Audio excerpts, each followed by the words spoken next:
Hello, I'm Amber. And I'm Neha. We are parents of a gifted child who's on autism spectrum. Through our YouTube channel, we want to help parents with children on the spectrum learn more about autism, avoid a lot of myths that are there around the same, as well as provide a lot of strategies and tips that can actually help you ease the parenting journey.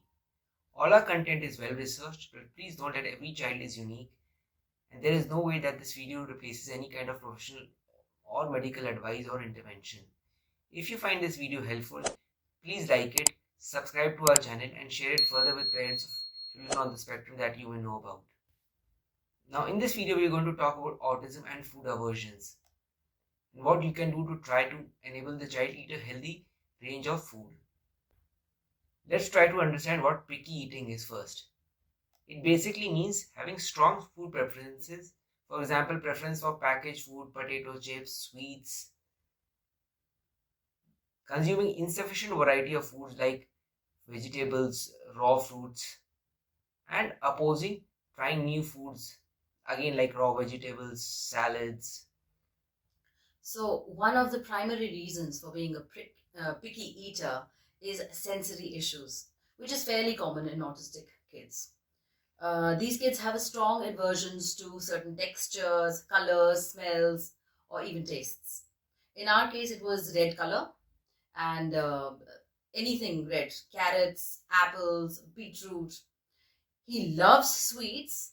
He would he likes any kind of sweets, but when it came to red velvet cakes, he would just run off. Um, they also have difficulty with transitions and changes, which includes dietary changes. So if we ever go out, what we when we go to the restaurants, so to avoid the tantrums and to just pacify the child in the beginning itself, so that he doesn't throw any kind of doesn't scream or shout in there, we actually start ordering comfort food, which obviously is not a good thing for them. But at that time, we also don't know how to go about it, or the parents, they are all struggling with it. So, parents generally to see that all us parents, all of us, including us, we see our convenience, and that is why we order food which is a little to their liking. Now, here are a few things that can be helpful in helping out your children to eat something healthier. So if your child is refusing to open his or her mouth, this usually happens. You offer them food and they're like, and they will not open their mouth. Or in our case, he just says no. He will not open his mouth. Even if he's watching television, the food aversion is so strong, he will just not open his mouth. So if the child is, when he's on the spectrum or she's on the spectrum, they usually do not like certain foods. It can also be because they feel some changes inside. Their gut must not be feeling too good. Their stomach must be feeling a little bloated. They might be finding it very, uncomfortable to actually eat those foods. So, in this case, when their stomach is upset or when they're not able to do it, we would request you to go to a doctor and take the advice of a doctor to how to deal with this. Now, staying calm is very important. We need to offer the same things a number of times before they're willing to eat without a fuss. It's not just with the kids, I think it's with adults also.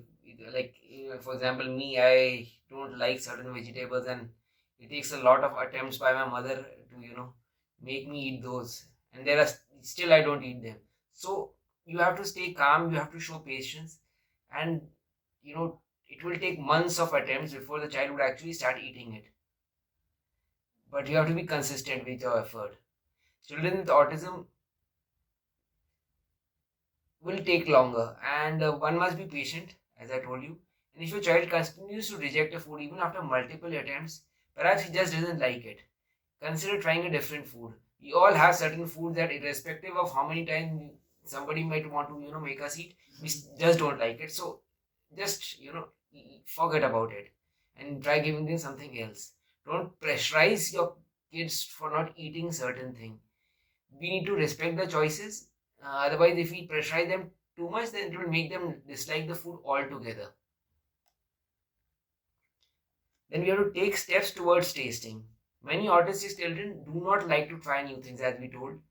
So you must help your child explore new food while looking, not just tasting it. You have to make him look at it, touch it, smell it, And when he's ready for taste, make him play with the food for some time. Let him touch it, smell it. My child, even we wanted to make him kiss the food, and before he wanted to put the whole bite in his mouth. So all those experiments you will have to do for a few times or a few weeks before the child may actually want to put that food in his mouth.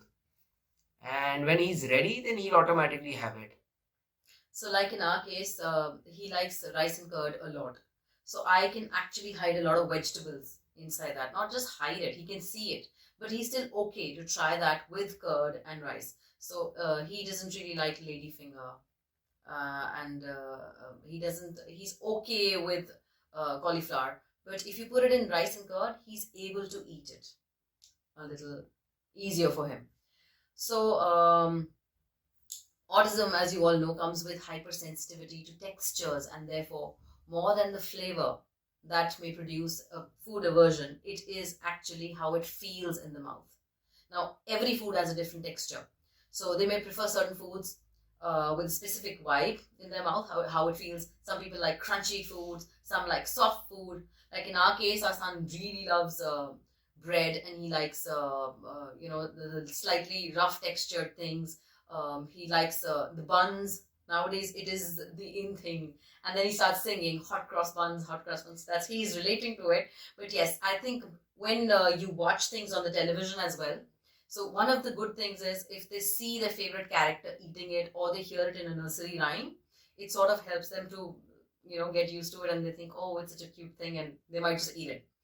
Again, this squishiness of fresh tomatoes, that is another thing which children really don't like. So you don't have to make it all squishy and gooey. You can actually try chopping it and just blending it. They do not like the certain things coming in their mouths, little things. Even our son, he doesn't like it.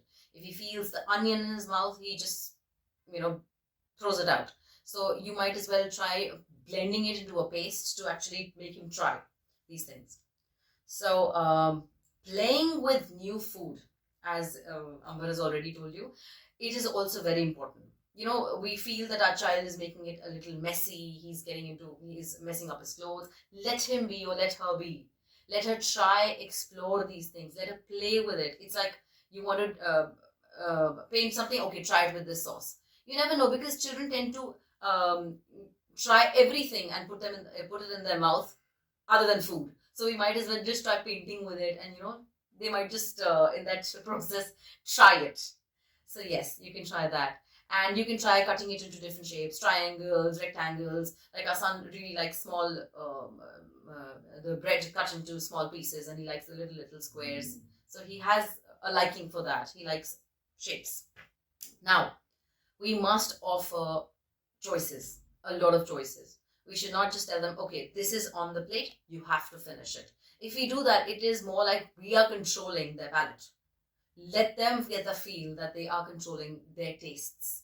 They're liking something, they're looking at it, they like it, they will taste it, and then they will eat it.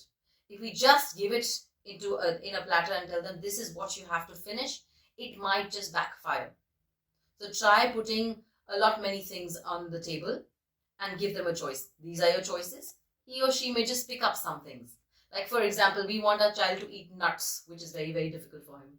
So we blend it, soak it overnight, blend it in the morning, put it in the milk. Milk, again, it's still very, very, it has that texture he really doesn't like. So maybe you can put it in rice and curd again. And I put it in his,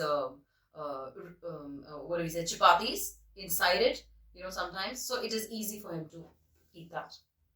Yes. In fact, for making him drink milk, we generally add a lot of, not a lot of, but this favorite chocolate powder, which makes him, have the milk. Otherwise, plain milk is something we'll not have. He might not have, yeah. So the idea is to make the food more interesting for the child. But as I told about adding chocolate powder, one thing, lastly, one should be very careful with is about rewards. Generally, we try to reward a child, with a specific thing that he or she may like. For example, a chocolate or an ice cream. Just in order to make him eat a particular food. That, okay, you eat this, and at the end, after that, I will give you a chocolate, or I will give you an ice cream. Now, while rewards can make them eat certain foods, but please remember that these blatant bribes can actually backfire, and your child will only eat once he gets a reward. So you're actually spoiling him in the long run, right? And the idea is basically to help him enjoy and understand what is important. That it is important to eat a well-rounded diet and not just eat it because it is being followed by a reward. So let desserts and treat be a part of the meal, but let it not become a meal in itself or act like a bribe. So I think these are some of the things we could come up with. And what we heard from other parents also. So if you find this video helpful, please like it and comment if you have anything else to add, so that we could cover it in our next video as well. So thank you for watching. Thank you.